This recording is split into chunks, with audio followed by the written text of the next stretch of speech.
সম্প্রতি একটি গুরুতর অভিযোগ উঠেছে যুক্তরাজ্যের 12টি বিশ্ববিদ্যালয়ের বিরুদ্ধে।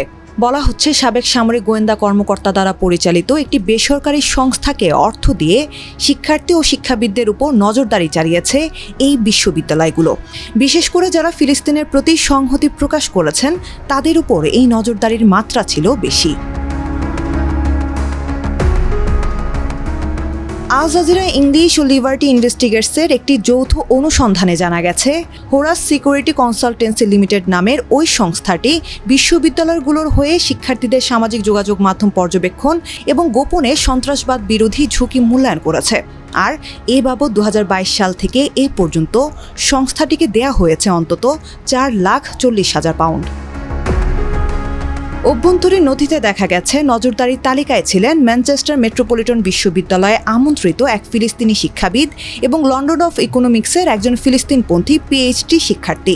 এছাড়া 2024 সালের অক্টোবরে একটি ইমেইলে জানা যায়, ব্রিস্টল বিশ্ববিদ্যালয়ের পক্ষ থেকে কিছু ছাত্র সংগঠনের তালিকা হোরাসকে দিয়ে তাদের বিষয়ে নিয়মিত তথ্য চাওয়া হয়েছিল। ওই তালিকায় ছিলেন ফিলিস্তিনপন্থী ও প্রাণী অধিকার কর্মীরা।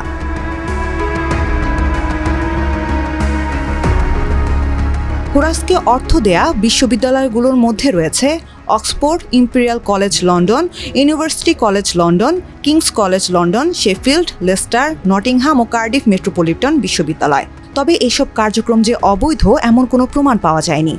150টিরও বেশি বিশ্ববিদ্যালয়ের তথ্য অধিকার আইনে আবেদনের মাধ্যমে এসব তথ্য সামনে এনেছে আল জাজিরা এবং লিবার্টি ইনভেস্টিগেটস। অভিযোগের বিষয়ে মন্তব্য চাওয়া হলে Oxford, UCL, Kings College, Leicester ও নটিংহাম বিশ্ববিদ্যালয় কোনো জবাব দেয়নি। শেফিল্ড বিশ্ববিদ্যালয় বলেছে তারা বড় ধরনের প্রতিবাদ সহ বিভিন্ন বিষয়ে আগাম ধারণা পেতে হরাইজন স্ক্যানিং করে থাকে, যা আন্দোলন দমনের উদ্দেশ্যে নয়। ইম্পেরিয়াল কলেজও বলেছে তারা কেবল জনপরিসরে থাকা তথ্য ব্যবহার করে নিরাপত্তা ঝুঁকি নিশ্চিত করে। ম্যানচেস্টার মেট্রোপলিটন বিশ্ববিদ্যালয় বলেছে নিরাপত্তার জন্য তারা নিয়মিত এই ধরনের মূল্যায়ন করে।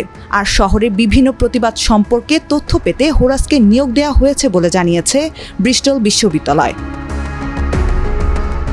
2006 সালে অক্সফোর্ড বিশ্ববিদ্যালয় নিরাপত্তা দলের একটি প্রকল্প হিসেবে হোরাসের যাত্রা শুরু হয়। সংস্থাটির নেতৃত্বে ছিলেন সাবেক লেফটেন্যান্ট কর্নেল জনাথন হোয়াইটলি। বর্তমানে এর অন্যতম পরিচালক কর্নেল টিম কলিংস, যিনি কয়েক বছরে পশ্চিমা দেশে ফিলিস্তিনপন্থী বিক্ষোভ বৃদ্ধির জন্য রাশিয়া ও ইরানের মিডিয়া প্রচারণাকেই দায়ী করেছেন। ইউরোপীয় আইনি সহায়তা কেন্দ্রের এক প্রতিবেদনে বলা হয়েছে, ব্রিটেনে ফিলিস্তিনপন্থী মত প্রকাশকারী শিক্ষার্থী ও শিক্ষাবিদরা অন্যদের তুলনায় বেশি দমনপীড়নের শিকার হচ্ছেন। জাতিসংঘের বিশেষ দূত জিনা রোমেরো সতর্ক করে বলেছেন, এ ধরনের নজরদারি শিক্ষার্থীদের মধ্যে ভয় ও মানসিক চাপ তৈরি করছে, যা তাদের আন্দোলন ও মত প্রকাশ থেকে দূরে সরিয়ে দিচ্ছে। হোরাস কর্তৃপক্ষ এই বিষয়ে কোনো মন্তব্য করেনি, তবে তাদের ওয়েবসাইটে দাবি করা হয়েছে তারা আইন মেনে ও নৈতিকতা বজায় রেখে কাজ করে।